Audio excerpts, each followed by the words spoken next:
Bienvenidos a Justicia Impositiva, un programa de Tax Justice Network, la red de justicia fiscal. Transmitido directamente desde Londres, uno de los paraísos fiscales del mundo. Les hablan Marcelo Justo y Marta Núñez. En este programa, rebelión en las urnas y en las calles en América Latina. El FMI y su impacto en Argentina, Ecuador y Haití. El municipio en Chile que está bajando el precio de los servicios públicos y promoviendo el acceso a la salud. La cooperativa más grande del mundo, Mondragón, y la globalización. Esto es Justicia Impositiva, un programa de Tax Justice Network, la red de justicia fiscal. América Latina es la región más desigual del planeta. La riqueza está concentrada en muy pocas manos que además evaden escandalosamente sus impuestos en paraísos fiscales y depositan sobre los hombros del resto de la sociedad el peso de financiar al Estado. Privatización de la educación y la medicina, racionamiento por falta de presupuesto, una justicia y una seguridad para ricos y otra para pobres. De una manera u otra, la calidad de vida del conjunto de la sociedad termina deteriorándose. Pero hay claras señales de cambio. Las protestas en Chile y Ecuador son el voto de la calle. La derrota de Mauricio Macri en Argentina, la protesta de las urnas. De una manera u otra, el modelo de austeridad y extrema desigualdad de la región está crujiendo. ¡Loco! ¡Nos tiran cosas químicos! ¡Nos lanzan agua! ¡Matan gente! ¡Siguen violando mujeres! ¿Cómo es posible que Sebastián Piñera diga que aquí no pasa nada si no es cierto? Prácticamente Lenín Moreno nos está mandando a la miseria con esas medidas económicas, trabajando solo para los poderosos ricos de esta patria y nosotros quedándonos a la deriva. Vamos a recuperar todo lo que teníamos antes, porque el otro gobierno hizo que perdamos todo lo que teníamos y ahora lo vamos a recuperar. Para analizar esta crisis entrevisté a Pedro Brieger, director de Nodal, el primer sitio de internet dedicado enteramente a noticias de América Latina. Comencé por preguntarle si ve un hilo conductor en este revuelo político y social que hay en Sudamérica. Creo que hay un hilo conductor, hay una ola de protestas antineoliberales. Después de la elección del 11 de agosto en la Argentina, las primarias abiertas, simultáneas, obligatorias, donde el Frente de Todos tuvo una gran victoria electoral, se dio la revuelta en contra de las políticas de ajuste del Fondo Monetario Internacional en Ecuador. Recordemos que el gobierno en Ecuador había decretado la eliminación de los subsidios, que esto repercutió directamente en el aumento al transporte público, que la gente salió masivamente a las calles a protestar y que el gobierno tuvo que dar un paso atrás, derogó el decreto. Y en las manifestaciones claramente se decía que se salía en contra del Fondo Monetario Internacional. En ese momento yo dije, ha habido dos revueltas populares en contra de las políticas neoliberales. Una que se expresó en las urnas, en la Argentina, y la otra que se expresó en las calles, en Ecuador. Ahora, visto lo que está pasando en Chile, podemos decir que hay tres revueltas en contra de las políticas neoliberales, porque está claro que lo que está pasando en Chile va mucho más allá de los 30 centavos de ajuste del transporte público. Acá lo que se trata es de un modelo, son los 30 años.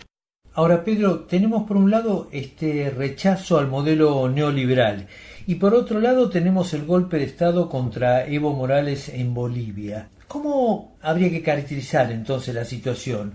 ¿Estamos en un movimiento pendular, en una suerte de empate inestable entre dos proyectos que impide el despegue de un proyecto hegemónico de desarrollo y de inclusión social? Creo que lo del empate es muy interesante para analizar, pero yo agregaría el concepto de disputa, que vengo desarrollando desde el año 2005-2006. América Latina está en disputa. La fecha clave es la del ALCA, en su momento cuando se le dijo que no al gran proyecto de los Estados Unidos. ¿Por qué el concepto de disputa? Porque en el siglo pasado, cuando había gobiernos progresistas o populares, en el más amplio sentido de la palabra, la única manera que tenían las derechas para saldar la disputa era a través de golpes de Estado. Hoy no lo pueden hacer de la misma forma que lo hicieron el siglo pasado. Yo creo que el error que tuvieron las derechas, los comunicadores, políticos, principalmente los medios de comunicación, fue sentenciar después del triunfo de Macri y de Bolsonaro, por supuesto, que el ciclo progresista se había cerrado. Y yo decía que no, el ciclo progresista no se cerró. Hay olas, por eso hablo de un continente en disputa, por eso ahora se habla de una ola antineoliberal, lo que marca esta disputa.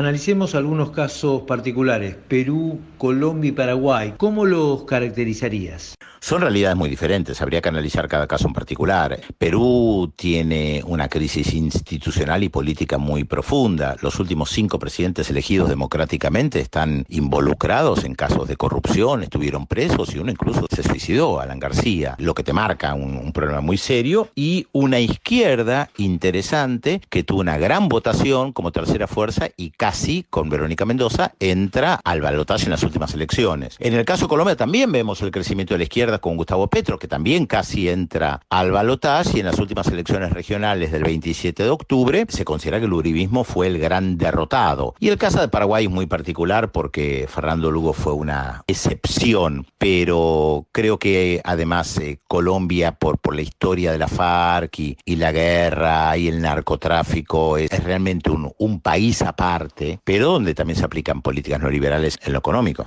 América Latina no solo es la región más desigual del planeta, es también una de las peores evasoras de impuestos a nivel mundial, tanto en el caso de las multinacionales como en el caso de las grandes fortunas. ¿Vos ves una mayor conciencia entre los votantes para exigir un fin a los paraísos fiscales, una recaudación fiscal más justa y equitativa que permita el financiamiento de estos servicios, el mejoramiento de la salud, de la educación, de la justicia, etcétera, etcétera? Si bien es cierto que cada país es diferente, me parece que el tema impositivo atraviesa todos los países y es clave. Y es casi un tabú. Incluso algunos gobiernos progresistas han tenido serias dificultades para presentar una reforma impositiva, ya no digo de fondo. La famosa tasa Tobin, que implicaba un impuesto al movimiento de capitales especulativos, que se habló tanto a fines del siglo pasado o principios de este siglo, no se pudo imponer. Por lo tanto, hay una cuestión muy fuerte que tiene que ver también con el poder político, económico y mediático, que permanentemente bombardea en los medios de comunicación que hay que bajar impuestos y que imponerle impuestos a los más ricos es mala palabra. Pero el propio Sebastián Piñera, frente a la crisis, ha planteado que hay que ponerle más impuestos a los ricos, que obviamente podemos pensar que no lo va a hacer, pero me parece un tema clave para el futuro de América Latina. Pedro Brieger, director de Nodal, el primer sitio de Internet dedicado enteramente a noticias de América Latina.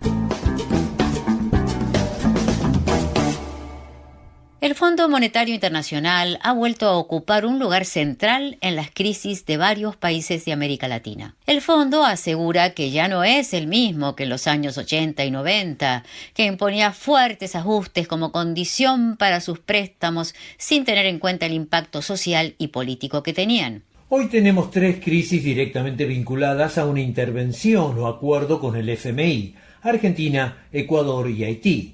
El fondo le concedió a Argentina el año pasado el préstamo más grande de la historia de la organización, más de 57.000 millones de dólares. El préstamo empeoró las cosas, aumentó la deuda, disparó la especulación, el tipo de cambio, la recesión y la desocupación. En Ecuador, el gobierno tuvo que dar marcha atrás con el recorte de subsidios al transporte público, luego de protestas que pusieran en jaque al gobierno de Lenín Moreno. En Haití, el aumento de la gasolina decretado el año pasado, luego de un acuerdo con el fondo, generó una protesta que lleva más de un año y decenas de muertes. Justicia Impositiva dialogó con Patricia Miranda, experta en temas de deuda y el Fondo Monetario Internacional de la Red Latinoamericana por la Justicia Económica y Social, Latindad. Comenzamos por preguntarle si estos 3 casos, Argentina, Ecuador, Haití, no demuestran que el Fondo Monetario Internacional no ha cambiado a pesar de que dicen lo contrario. El Fondo Monetario ha realizado una revisión a sus condicionalidades. Sin embargo, las condicionalidades de fondo, que son las que han estado causando un impacto social, no solamente en estas experiencias, sino en experiencias pasadas, también en otros países, en otras regiones, permanecen. En general, el tipo de reformas que se han estado aplicando son las mismas, son recortes presupuestarios, un ajuste fiscal, son las reformas laborales, como la flexibilización laboral, por ejemplo, y los cortes a los subsidios, priorizando el restablecer la confianza en la economía por parte de inversionistas, en particular inversionistas extranjeros, y la búsqueda de obtener nuevamente acceso a mercados internacionales. Veamos caso por caso. Empecemos por Argentina. ¿Qué consecuencias tuvo el acuerdo de Argentina con el Fondo Monetario Internacional y cómo va a condicionar al próximo gobierno? ¿Hipotecó ya Argentina parte de su futuro con este acuerdo? El principal problema que va a tener Argentina es cómo va a administrar esa deuda y por lo tanto el gran desafío del próximo gobierno va a ser cómo encarar una reestructuración de esa deuda en la que tiene mucho que ver el Fondo Monetario porque ha firmado un acuerdo con un monto de deuda enorme que no ha solucionado el problema y entonces parte de las lecciones es que grandes problemas económicos no se resuelven con el mismo tamaño de endeudamiento, con el impacto que ya conocemos por el alto servicio de la deuda que menoscaba la inversión social. Ahora, es interesante esto porque si bien estamos poniendo el acento en el Fondo Monetario Internacional, como bien dice el proverbio inglés, it needs two to tango, es decir, se necesitan dos para bailar el tango. El Fondo Monetario Internacional, pero también los gobiernos de la región. En Ecuador, igual que en Argentina, los gobiernos buscaron al Fondo Monetario Internacional. En Ecuador, el gobierno terminó dando marcha atrás con las medidas que dispararon las protestas, pero el modelo económico que estaba aplicando el mismo gobierno de Ecuador, con liberalización financiera, entronización de paraísos fiscales, lo condenaba a la austeridad. Es decir, en resumen, son dos caras de la misma moneda, un gobierno con una política neoliberal y el Fondo Monetario Internacional. En el caso de Ecuador, si bien se ha retrocedido en la aplicación de esta normativa, algunas de las reformas que se han ido iniciando en Ecuador, los primeros impactos que se han ido viendo son el impacto en los derechos laborales, pero también Ecuador está planteando la ley Trole 4 y esta ley plantea reducir impuestos al dinero offshore con una promesa de confidencialidad y reserva, y además de la prohibición de iniciar juicios por enriquecimiento ilícito privado y por fraude tributario. Esto es una nueva política que en lugar de plantear un sistema tributario que pueda generar que las empresas multinacionales o que los flujos ilícitos financieros puedan contribuir con sus impuestos como corresponde, están planteando una política a la inversa. Vamos a Haití, el país más pobre de América Latina. Haití es uno de los casos testigos de esta política del FMI. Hace 20 años Haití se autoabastecía de arroz. Por recomendación del FMI, del Fondo Monetario Internacional, Haití bajó los aranceles de importación del arroz del 55 al 3% para favorecer la importación de arroz de Estados Unidos, con lo cual el 80% del arroz que consume hoy Haití es arroz de Miami. Y el productor local, el productor haitiano, ha engrosado las filas de la pobreza y la destitución. Ahora, nuevamente nos encontramos que hay una grave crisis social en Haití que tiene que ver precisamente con esta presencia del Fondo Monetario Internacional. ¿Cómo es la situación? Haití ha tenido una serie de programas con el Fondo Monetario Internacional, desde alivios de deuda hasta nuevo endeudamiento. Ha tenido también conflictos internos por el recorte de subsidios, que también es parte de su programa con el Fondo Monetario. ¿Qué se puede hacer ante esta situación? Porque por un lado son gobiernos con agendas neoliberales, de liberalización financiera, que terminan generando situaciones que obligan a los gobiernos a recurrir al Fondo Monetario Internacional, que a su vez termina recomendando políticas de austeridad. ¿Qué es lo que se puede hacer para romper este círculo vicioso? Los países necesitan financiamiento para lograr sus objetivos de desarrollo sostenible o sus propios planes nacionales de desarrollo, pero para esto necesitan recursos y los recursos más importantes que tiene un país son los recursos fiscales. Entonces se necesita una reforma tributaria hacia sistemas progresivos, pero también reformas internacionales que permitan a nuestros países recaudar los impuestos que actualmente se están yendo de nuestros países a través de la evasión, de la elusión y de los flujos financieros ilícitos. Y finalmente, se necesitan políticas de prevención para evitar un sobreendeudamiento, y en otros casos donde ya la deuda se ha salido de control, se necesitan mecanismos de reestructuración de la deuda. Patricia Miranda, experta en temas de deuda y el Fondo Monetario Internacional de Latindad. En medio de esta América Latina convulsionada, veamos a Chile, nuestro país.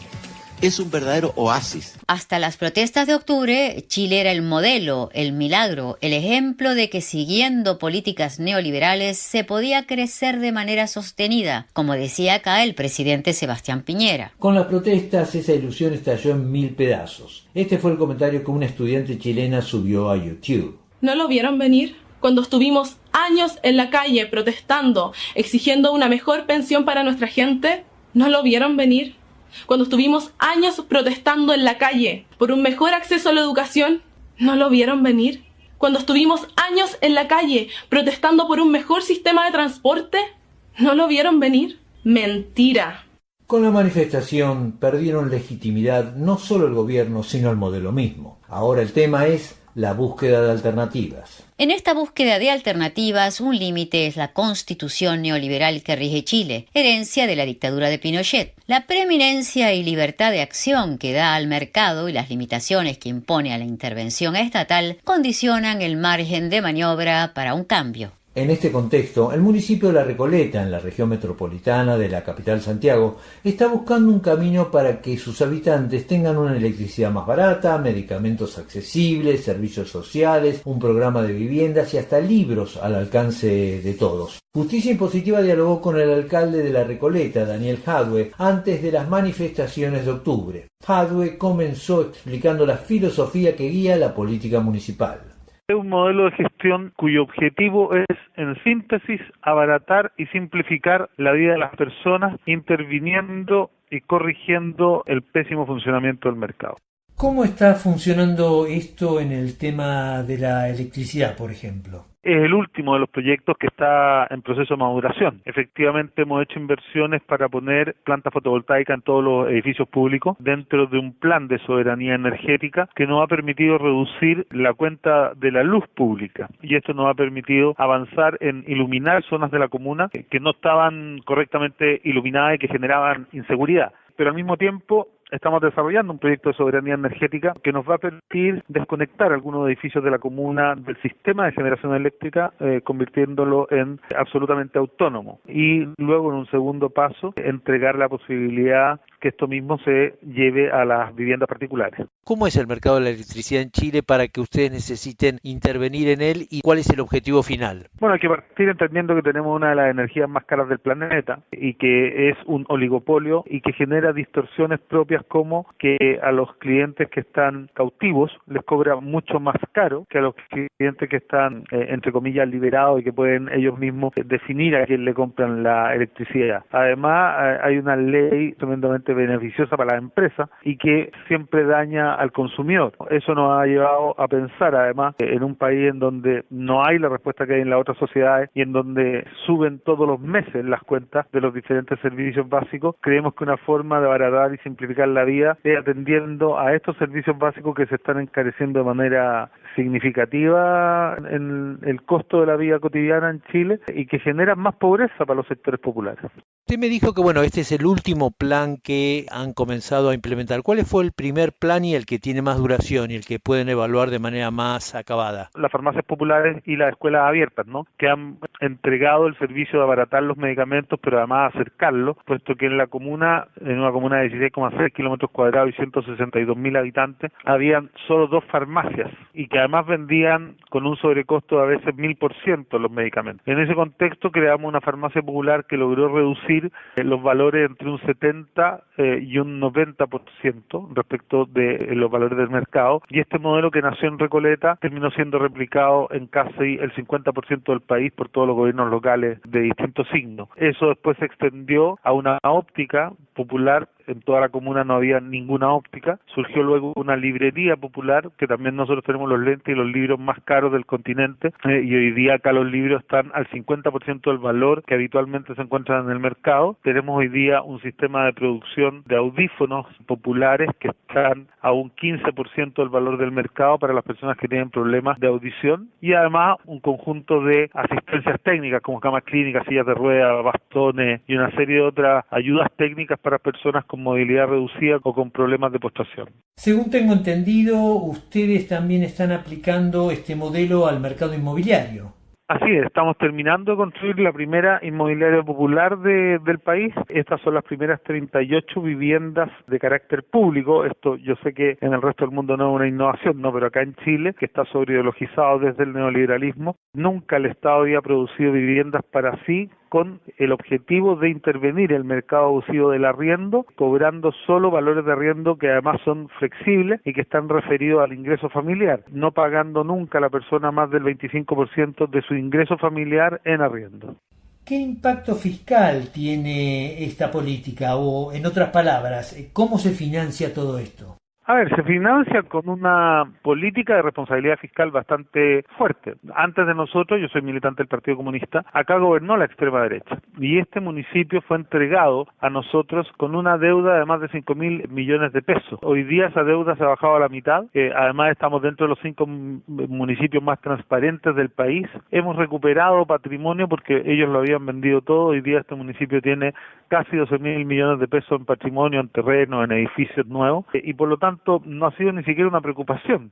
Pero supongamos en el caso de los medicamentos, ustedes están subsidiando fondos que me imagino que provienen de un endeudamiento municipal o de la recaudación municipal. ¿Cómo funciona financieramente el modelo? No tiene que ver con eso, porque mira, antes de la farmacia popular, el municipio subsidiaba medicamentos a precio de cadena por un valor de 300 millones de pesos al año, que son casi $400.000 al año. El costo operacional de la farmacia son cerca de $80.000 al año. Con esos $80.000 al año, que nos permite comprar los medicamentos al valor que los obtenemos y venderlos al mismo valor asumiendo los costos operacionales, nosotros hemos generado una ampliación de la cobertura bastante grande en términos de los tratamientos de las personas, pero además hemos reducido casi en un 90% los subsidios que antes hacíamos para que la gente comprara los medicamentos con los sobreprecios de las cadenas. Y en cuanto al movimiento que se llama el nuevo municipalismo, Cleveland en Estados Unidos, Romagna en Italia, en Preston en el norte de Inglaterra, ¿usted se siente parte del movimiento a nivel mundial de esto llamado nuevo municipalismo?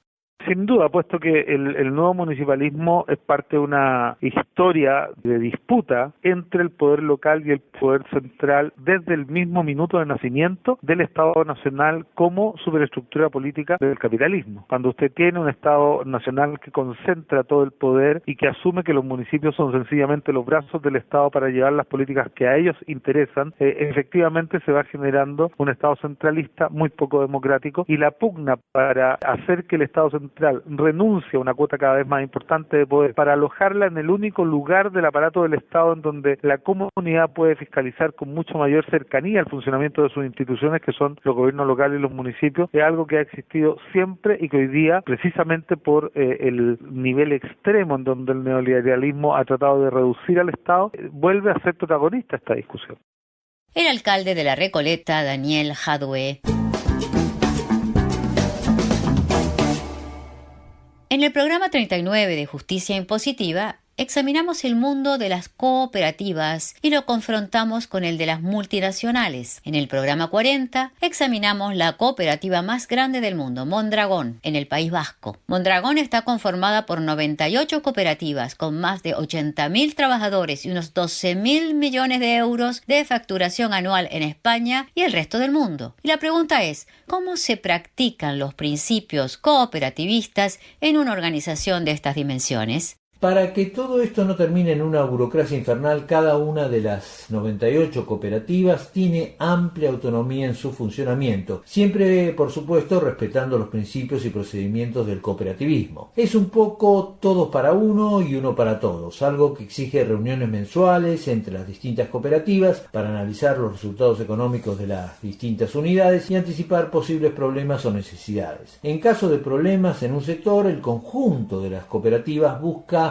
maneras de apoyar esta cooperativa que tiene dificultades. En el caso más grave, que terminó en un cierre, el de Fragor Electrodomésticos en 2013, el conjunto de los cooperativistas aceptó bajarse el sueldo en un 1% para apoyar la empresa.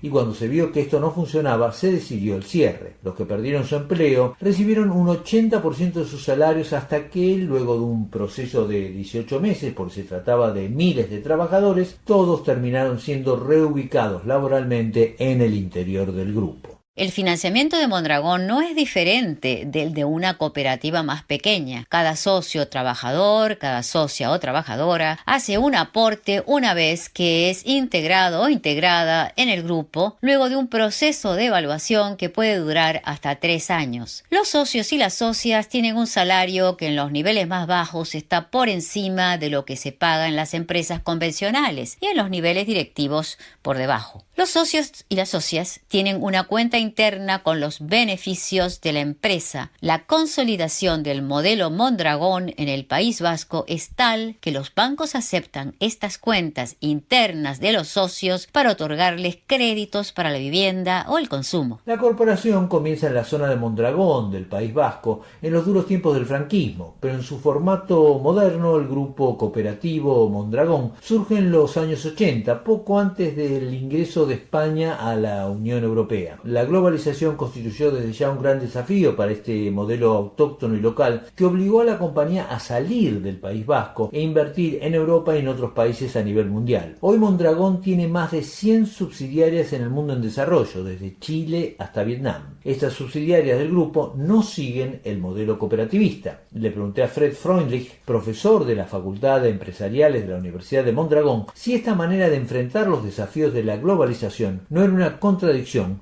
con los principios cooperativistas. Sí y no. Si entras en la problemática es más complicado. Las cooperativas de aquí no tenían mucho interés hace 25 o 30 años en trasladar sus instalaciones productivas a otros países porque sí. Su objetivo principal era desarrollo cooperativo aquí, en el País Vasco. Una zona que había sufrido la Guerra Civil Española, la dictadura de Franco, etcétera, y a través del cooperativismo se había recuperado. Pero hace 25 años las cooperativas se encontraban en mercados en los que su competencia estaba instalándose en países de bajo coste, sacando productos muy competitivos a un 20, 30, 40% más baratos. Entonces se encontraba ante la necesidad de también implantarse en esas economías y reducir gastos de forma más o menos proporcional. Entonces empezaba a organizar, crear o comprar empresas, fábricas en diferentes países del mundo para rebajar costes y también para estar cerca de mercados. Si aquí fabricas componentes de automoción y un Volkswagen te dice quiere ser el proveedor preferente en Europa, pues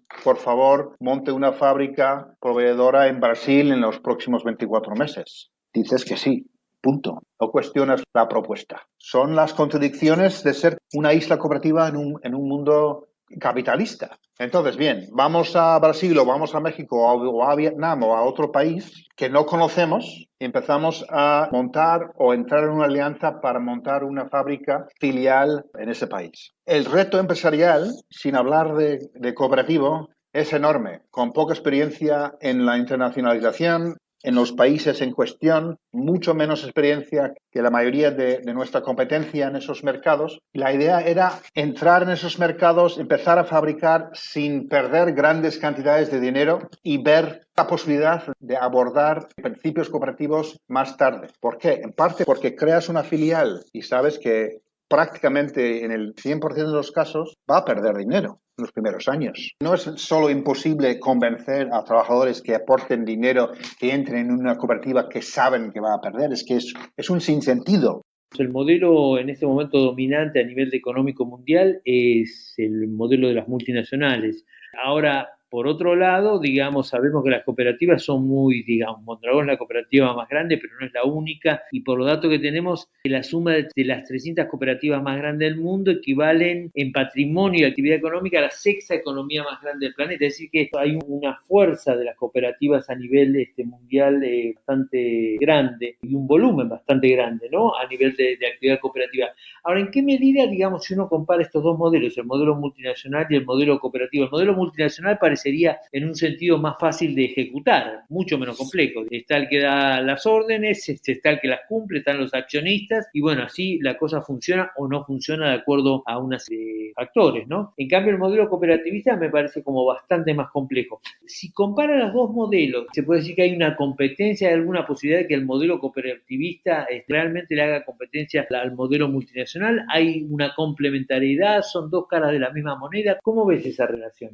diría que es un modelo sustancialmente diferente, que propone poner la persona y la comunidad en el centro. La actividad económica está para servir a los seres humanos y sus comunidades, no para los intereses de inversionistas. Ahora, el mundo cooperativo es muy variado, es antiguo, hay cooperativas que tienen más de 100 años de edad, han pasado por etapas, han evolucionado a veces olvidándose de gran parte de sus principios cooperativos, luego volviendo a ellos. Algunos se hacen muy grandes, el tamaño es un reto. La cultura, digamos, mundial, la cultura materialista de querer más, es un reto muy grande. Ahora, el mundo económico, el mundo de las empresas no está dividida clarísimamente entre un mundo cooperativo o un mundo de economía social y un mundo de multinacionales. Hay zonas en las que se solapan. Hay empresas capitalistas que son muy, muy interesantes y muy responsables y muy participativas. Hay cooperativas que no lo son o no tanto, pero en la base son modelos diferentes con propósitos diferentes y el modelo cooperativo yo creo que sí empieza a atrayendo más a nuevas generaciones. Personas que ya son muy críticas con el modelo capitalista convencional por su impacto humano y cada vez más por su impacto medioambiental. Fred Freundlich, profesor de la Facultad de Empresariales de la Universidad de Mondragón, la cooperativa más grande del mundo en diálogo con Justicia Impositiva. Llegamos así al final de esta edición de Justicia Impositiva. No olviden que pueden seguirnos en Twitter @J_impositiva. O suscribirse y recibirán nuestro programa mensualmente. Escribir a justiciaimpositiva15@gmail.com. Desde los estudios de Tax Justice Network, la red de justicia fiscal, los saludan Marcelo Justo y Marta Núñez. Hasta la próxima.